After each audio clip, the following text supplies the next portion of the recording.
ایک بات آپ سے کہوں، آپ کچھ چونک جائیں گے. حضور نے کبھی زکوٰۃ دی؟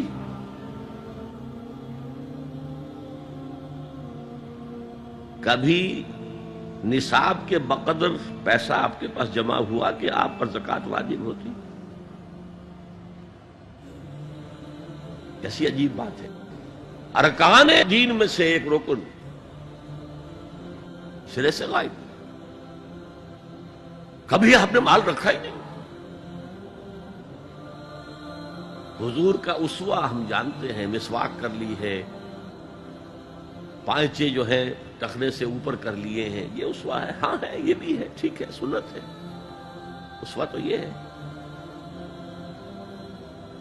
اور صرف آپ کا نہیں، جنہیں ہم کہتے فقراء صحابہ، ابو ہریرہ، ابو ذر، سلمان فارسی، علی رضی اللہ تعالی عنہم اجمعین، یہ فقراء صحابہ میں سے تھے. کبھی کچھ نہیں رکھا اپنے پاس. میں نے بتایا تھا آپ کو شاید کہ حضرت علی کی جب شادی ہو رہی تھی حضرت فاطمہ سے، کوئی مکان تھا ہی نہیں، کہاں لے کے جائیں. ایک انصاری نے ایک حجرہ دیا ہے اپنے مکان کا، اس میں حضرت فاطمہ ودا ہو کر گئی.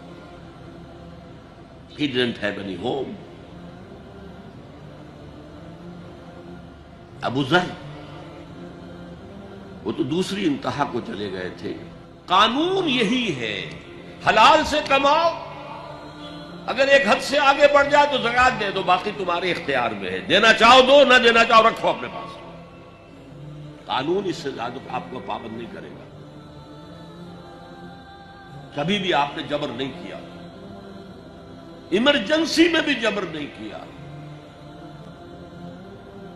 ایک واقعہ آتا ہے کہ حضور کو کئی وقت کا فاقہ تھا. تھوڑی دیر کے بعد حضرت ابو بکر آئے، آپ نے چہرے سے پہچان لیا کہ فاقے سے. پھر حضرت عمر آئے، پہچان لیا کہ فاقے سے. شاید حضور خود اپنے لیے نہ اٹھتے نہ جاتے، اپنے دونوں ساتھیوں کو لے کر ایک انصاری کے باغ میں پہنچ گئے. انصاری کی عید ہو گئی. فوراً لا کر اس نے کچھ کھجوریں، کچھ انگوروں کے گوشے رکھے. اس کے بعد وہ دوڑا چھری لے کر کسی جانور کو ذبح کرنے کے لیے. یہ ساری تفصیلیں میں کیا بتا رہا ہوں. مال یہ نہیں تھا کہ مدینے میں سبھی فاقے سے تھے، موجود تھے جن کے پاس مال تھا، لیکن جبراً آپ نے کسی سے کچھ نہیں لیا.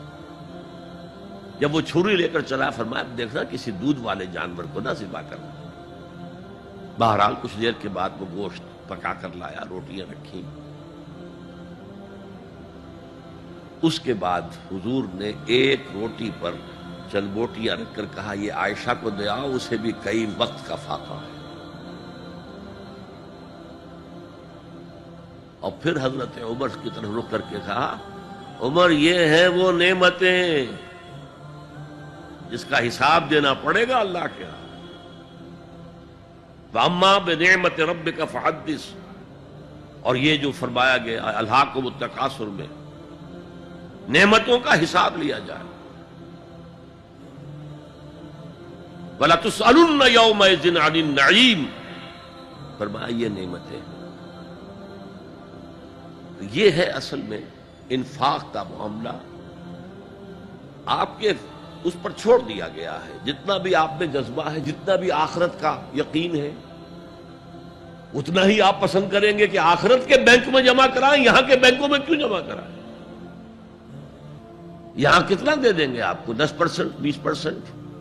وہاں 700% ملتا ہے. 700% نہیں، 7000، 700 گنا.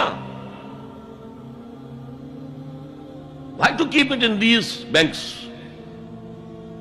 حضرت مسیح کا جو پہاڑی کا واس بہت مشہور ہے، سرمن آف دا ماؤنٹ، بڑے پیارے الفاظ ہیں. میں آپ سے اپنا تاثر عرض کیے بغیر نہیں رہ سکتا.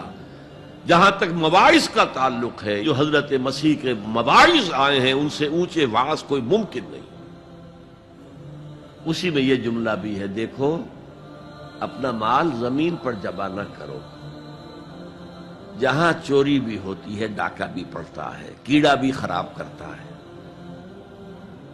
آسمان پر جمع کرو جہاں نہ چوری کا اندیشہ نہ ڈاکے کا خوف، نہ کیڑا خراب کر سکے۔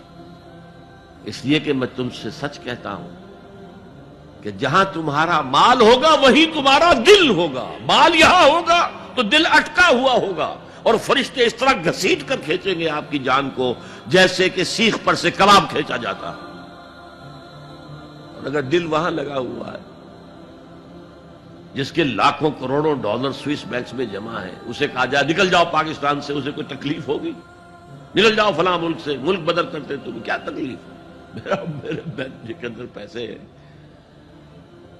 البتہ جس کا باہر کچھ نہ ہو اسے اگر یہ دی جائے سزا تو اس کی تو جان پر بن جائے گی۔ تو یہ ہے انفاق کا معاملہ۔ اس میں یہ دو جو ہے، ایک قانونی سطح ہے، قانونی سطح یہ کہ حلال ذریعہ حرام نہ ہو، سود نہ ہو، جوا نہ ہو، فحاشی کو ذریعہ نہ بنایا جائے، منشیات کو ذریعہ نہ بنایا جائے کمائی کا، اور جو بھی آپ کے پاس ہے آپ نصاب کی سطح کے اوپر آ گئے تو 2.5% زکوٰۃ دے دو۔ قانون اس سے آگے آپ سے مطالبہ نہیں کرے گا، اگرچہ فقہاء نے یہ فتویٰ دیا ہے کہ اگر کسی وقت جو فقراء ہیں ان کی ضرورتیں زکوٰۃ سے پوری نہ ہو سکے تو اس وقت کا امام، اس وقت کا خلیفہ وہ زبردستی بھی امراء کے مال میں سے مزید لے سکتا ہے زکوٰۃ کے علاوہ۔ لیکن کمال یہ ہے محمد رسول اللہ صلی اللہ علیہ وسلم کا کہ نہایت جان اصل تحریک جو تھی، انقلابی تحریک، اس میں بھی کبھی آپ نے جبر سے کام نہیں لیا۔ دین کی بات پھیلانا صدقہ جاریہ ہے۔ ثواب کی نیت سے ویڈیو کو شیئر ضرور کیجیے۔ جزاک اللہ۔